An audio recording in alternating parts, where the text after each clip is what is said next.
No huling bahagi NG dekada 90. Nagay matalik na kabigan NG, nanay keoeng mayari NG, isang malit na grocery sa aming bayan. Sa panahong yon, parang kapatid na ang turingan nila. Naganit sa kabila NG kanilang pagkakaibigan may lehim na pasikit ang may-ari ng grim tindahan.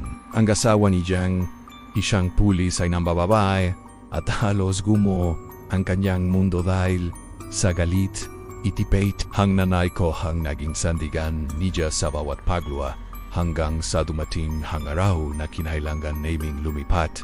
NG lungsod. Nung panahong iyon, wala pang social media, kaya biglang naputol ang ugnayan nilang dalawa. Makalipas ang ilang buwan, isang balita sa local news ang yumanik sa amin. Ang mayari NG Grocery ay binaril ang kanyang asawa. Bang ito ay maimbing na natutulog o titipagatopo ay winakasan ni Jarin ang saroling buhay. Isang trahedyang walang sinumang negakala. Isang gabi na naginip ang nanay ko. Sa kanyang panaginip naglalakad silang dalawa sa isang mahaba, madilim at maulap na kalsada pauwi. Tinanong siya ni nanay, "Bakit dito ka dumadaan?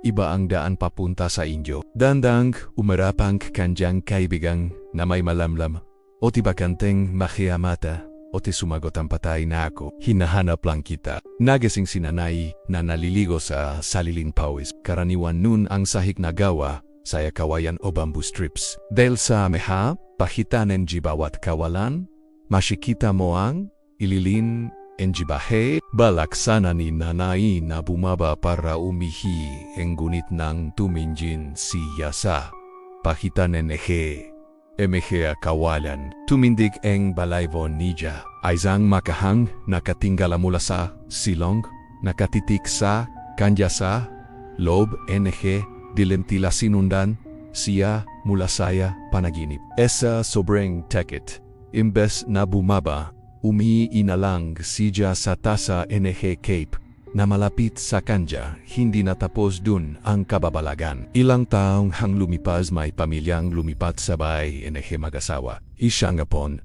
ang anak nilong nananood NG anime ay nakarinig NG isang tila tumatawag NG pansin sa kwarto. Dung nakita niya ang isang lalaking nakaupo sa kamang pulis. Tinanong siya na ito anong ginagawa niyo sa bahay ko. Maging ang mecha tricycle driver na napapada ang sa tapat NG grocery tuwing alas 3 NG madaling haraw ay may kongyo kanyang kwento. Isang babaeng pumapada pero kapag nilalapitan na naglalaho na parang usok. Hanggang sa kasalukuyang panahon, hang bahay na iyon ay nananatiling saksi sa isang madilim na nakarahan. Siyang bahay na wala pang sinumang nais na tumira mulit.